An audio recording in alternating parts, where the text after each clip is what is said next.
Okay, I want you to picture something for me. You walk into a car dealership. The place smells like fresh leather and broken dreams. You just don't know about the broken dreams part yet. The salesperson is smiling. The cars are gleaming under those showroom lights, and you've been thinking about this moment for months, maybe years. You've earned this. You worked hard. You saved up, and you tell yourself, this is the responsible thing to do. You're not leasing. You're buying. You're building equity. You're being smart. And then you drive off the lot. And in that exact moment, that beautiful, Instagram-worthy, windows-down moment, you just handed someone a check for anywhere between $5,000 and $15,000 and got absolutely nothing in return. I know that sounds dramatic, but stick with me, because by the end of this video, you're going to look at new cars the way I do, as one of the most cleverly disguised wealth destroyers in modern consumer culture. And once you see it, you genuinely cannot unsee it. Let's talk about what actually happens when you buy a new car. The second, and I mean the literal second, your new car leaves that dealership lot, it loses between 9 and 11% of its value. Not over a year, not over 6 months. The moment you pull into traffic. According to Edmunds, a new car loses roughly 20% of its value in the first year alone. 20%. On a $40,000 car, that's $8,000 gone in 12 months. And you didn't crash it. You didn't flood it. You just drove it to work. Now here's where our mascot comes in. Max is your average guy. He's not rich, he's not broke. He's somewhere in the middle, trying to figure out how to get ahead. And Max just bought a brand new car. A nice one. $42,000. He put $5,000 down, financed the rest at 6% over 60 months, which is pretty standard right now given where interest rates have been sitting. His monthly payment is around $710 a month. Max feels good. The car has that smell. The backup camera is crystal clear. The heated seats work on the first try. Life is good. But let's follow Max's money for a second, because this is where it gets uncomfortable. In year one, Max's car is worth about $33,600. He paid $42,000. That's an $8,400 loss in value, before we even count the interest he's paying on his loan. At 6% on a $37,000 balance, Max is paying somewhere around $2,200 in interest in that first year alone. So in year one alone, Max has lost over $10,000 in combined depreciation and interest. That's not including insurance, which on a new finance car with full coverage is going to run him somewhere around $200 to $250 a month, or about $2,400 a year. And then there's registration fees, which in most states are tied to the car's value. So on a new $42,000 car, you might be looking at $400 to $600 just to put the plates on. Add it all up. In year one, Max's car really cost him, somewhere in the neighborhood of $15,000 when you factor in everything. $15,000 to own a car for 1 year. And Max thinks he's being responsible because he didn't lease. Now I want you to meet someone else. Let's call her Priya. Priya also needed a car, but Priya did something different. She bought a 2-year-old version of the same car Max bought. Same model, same trim level, same features, but she paid $28,000 for it. Why?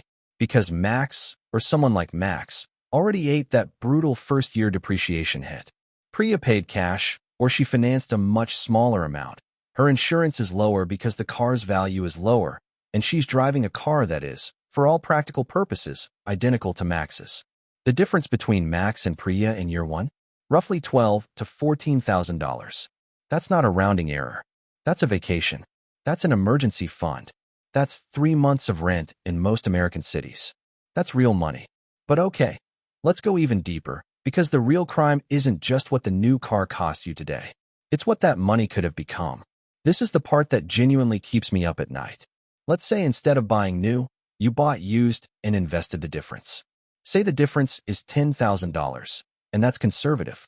$10,000 invested in a broad index fund, something tracking the S&P 500, which has averaged roughly 10% annually over the past 50 years. In 30 years, that $10,000 becomes $174,000.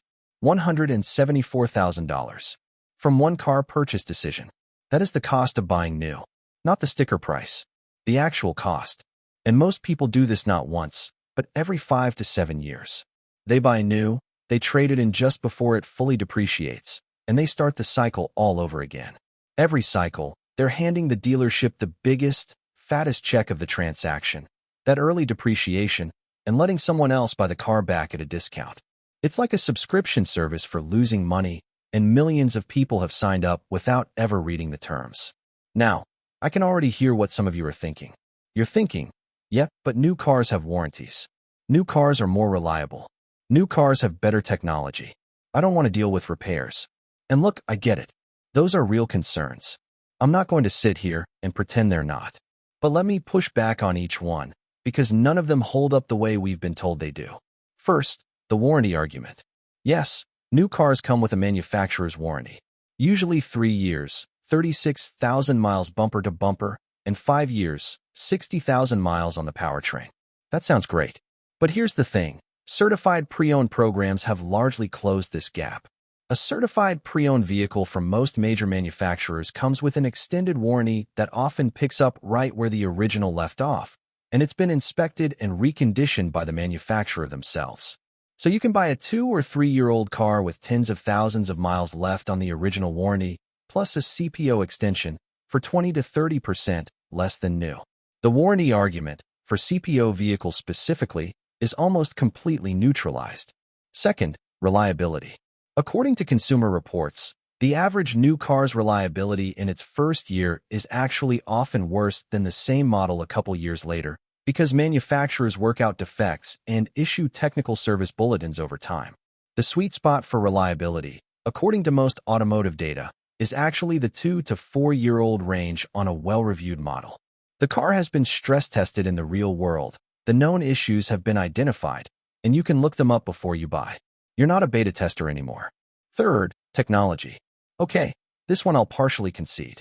If you're the person who absolutely needs the latest driver assistance systems, the most current infotainment software, fine. But most of us aren't driving around using every feature in a new car. Most people use their phone mount, the radio, and the heat. A 2-year-old car has backup cameras. It has Bluetooth. It has Apple CarPlay in most cases. The technology gap between a new car and a 2-year-old car is genuinely tiny for the average driver. So what actually drives people to buy new? Because it's clearly not pure logic. It's emotion. And the car industry knows this better than almost any other industry on the planet. They've spent decades and billions of dollars making you feel like the car you drive says something about who you are.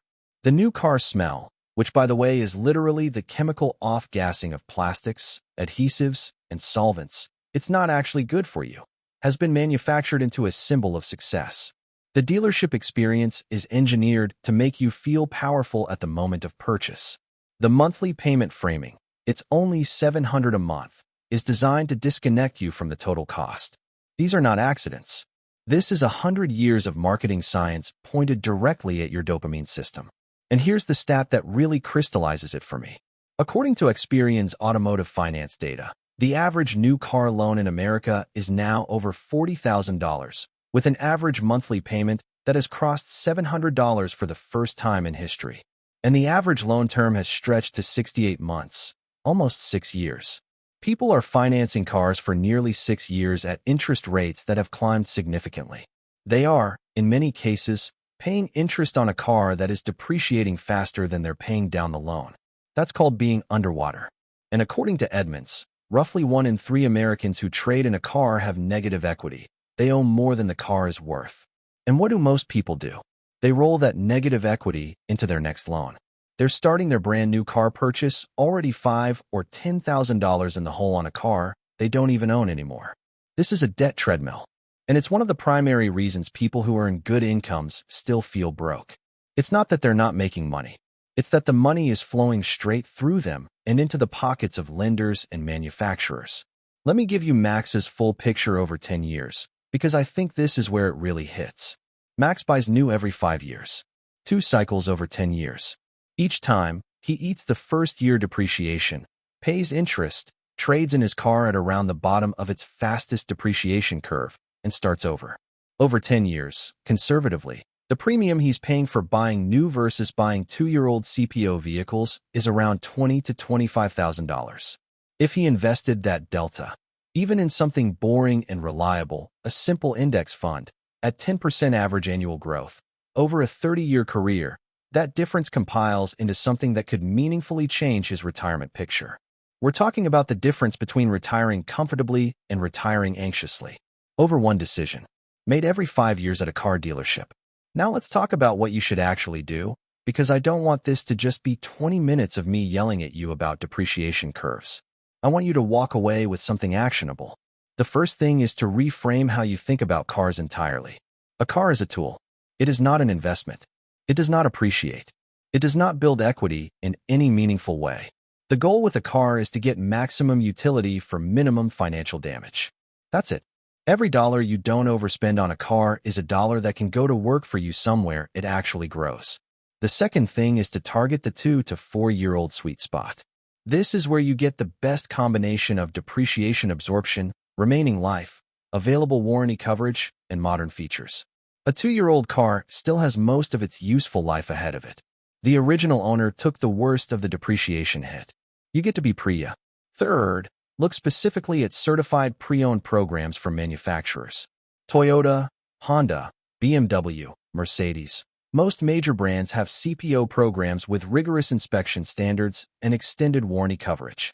Yes, you'll pay a slight premium over a non-CPO used car, but for many people, that peace of mind is worth it, and you're still saving dramatically versus new.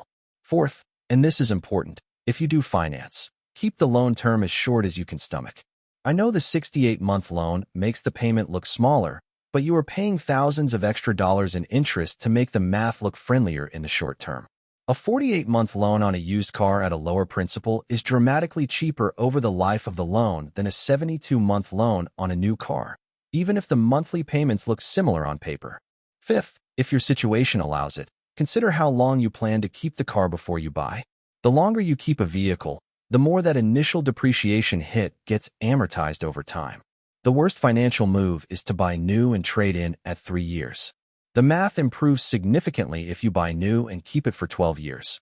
But even then, you're still better off buying 2 years old and keeping it for 10. The math just keeps favoring used. And sixth, I'll say this gently but clearly, separate your identity from your car.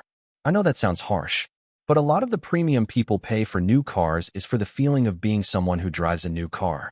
And that feeling costs somewhere between $10,000 and $30,000 depending on the vehicle. Is that feeling worth what it could compound to over the next 30 years? Only you can answer that.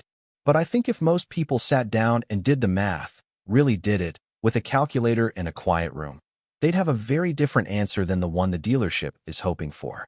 Here's the thing that I think gets lost in all of this. The people who build real wealth, and I mean genuinely, quietly, sustainably wealthy people, are almost universally not the ones with the newest cars. There's a reason the research behind The Millionaire Next Door found that a large proportion of actual millionaires in America drive used cars, bought with cash, that are several years old. It's not because they can't afford new. It's because they understand, on a bone-deep level, that every dollar that leaves their control is a dollar that stops compounding.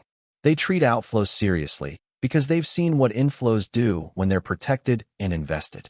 Max is not a bad person. Max is just doing what every commercial, every dealership, every socially conditioned expectation told him to do. He's playing the game that someone else designed, with rules that benefit someone else. And the quiet tragedy is that he doesn't even know he's losing. You, though, you watch this video. Which means you now know something Max doesn't. You know that the car on the lot with that beautiful new car smell is priced for someone who hasn't done the math yet. You know that somewhere on that same lot, or on the certified pre-owned lot across the street, or on a reputable dealer's used inventory, there's a car that's 2 years old, 30% cheaper, functionally identical, and will get you everywhere the new one will get you, without destroying a decade of compounding in the process. The decision feels small.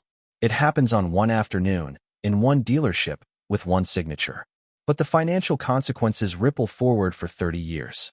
And 30 years from now, future you is going to look back at the choices present you made, the quiet, unglamorous, slightly boring choices, and either thank you or wonder why you listened to a car salesman instead of a calculator. Do the math. Buy used.